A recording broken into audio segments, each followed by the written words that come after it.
At some point during your streaming or being on the internet, you're going to come across something that we all know too well, an advertisement. Now, usually I would just ignore these ads, get on my phone or go to another room, but recently I decided to hear these ads out. I wanted to see what they were trying to say, how they were going to say it, and why they felt it was necessary to interrupt the content I actually wanted to watch. The first ad I decided to look at was Gap's Give for Thought. So first of all, Gap did not want this to be a commercial. Gap wanted this to be a story. The story revolves around a mother, her son, and a Gap logo hoodie. It follows the three as the boy discovers photography, gets a girlfriend, is cast in the movie mid-90s. The boy eventually goes off to college but comes home a couple years later. And guess what? Mom has a present. And what's in that box? You guessed it, a Gap logo hoodie. What interested me about this commercial was the logic of what it was trying to imply. The end is supposed to be really sentimental because, oh my god, all the memories that we had, remember those? Here's the hoodie, and the memories are in that hoodie. All of the great times you had, they're in the past now. The only thing that you have to remind yourself of those memories that were so great is this hoodie. Gap is trying to equate their logo hoodie with mother's love. This is not a normal Gap hoodie. Yeah, the zipper will give out in maybe 5 years. But you know what you will always have with a Gap hoodie? Your mother's love and approval. Do you want to go to American Eagle now? I don't know what you're going to get there. You're going to be cool. Yeah, but your mom's not going to love you. Did she get you a Gap logo hoodie? No? Your mom thinks you're garbage. Gap logo hoodie equals mom's love. That's how Gap is trying to sell us that product. Thank you, Gap, for giving me my mother's love. Next, Smirnoff vodka is infamous since 1864. The subject of this commercial is really simple. It's just taking the viewer through the rich and scandalous history of Smirnoff vodka. And it is all scored by Old Dirty Bastard Shimmy Shimmy Ya if it were in a James Bond film.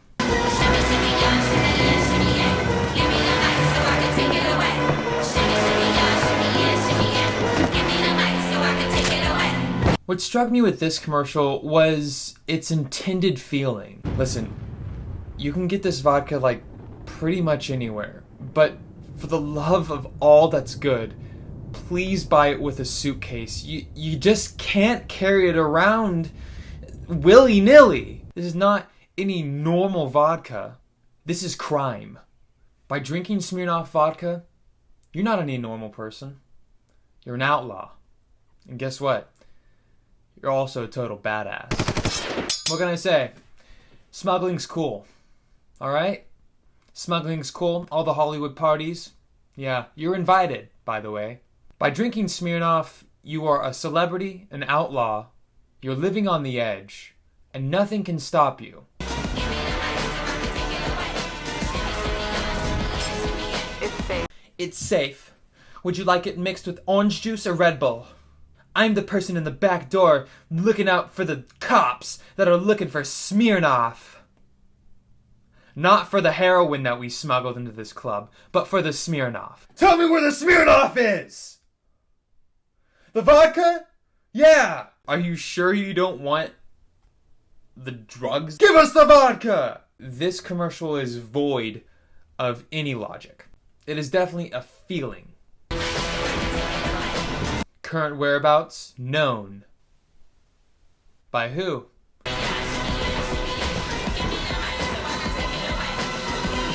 By rascals everywhere. Rascals. They called us rascals. Or, they didn't call us a rascal, but they want us to aspire to be a rascal? Where are they in the last shot of the commercial? My guess is that it's a neutral colors only dance club or the world's best dressed opium den. Which one?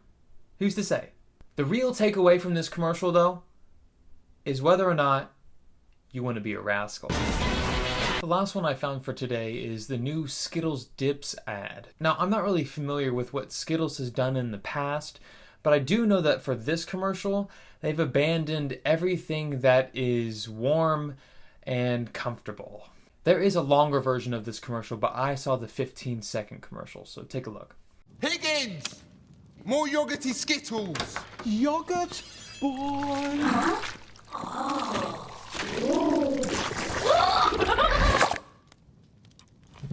Creamy. Fancify the rainbow. Taste the rainbow. So, what has Skittles done? What have they done to the advertising game? And what have they done to your psyche? I think Skittles is really smart with this commercial because they're not trying to go with anything sentimental. They're just trying to get your attention. Skittles is trying to get in your head, and for me, it really worked. I can't forget about Yoghurt Boy. Who is the rich kid? Who is Higgins? Who is Yoghurt Boy? Is Yoghurt Boy a hostage? Does Yoghurt Boy need to be saved? Why is he getting pleasure from being dipped? Does the Yoghurt Boy not have a name? It doesn't seem like he's violent or anything. He just really enjoys it whenever he gets dipped. What does dipping mean in this scenario? I don't think I've ever seen a commercial where a fantastical creature gets pleasured on screen in front of me. I think that'd actually be a first. You didn't try to equate your product to my mother's love. You didn't try to make your product seem like the only thing that would make me cool. You just traumatized me. With humor, I guess. But mostly horror. So great job, Skittles. Keep up the good work. Okay, so that's 3 commercials that I thought were interesting. Let me know what you think. I really want to hear your thoughts on all 3 of the ads. And,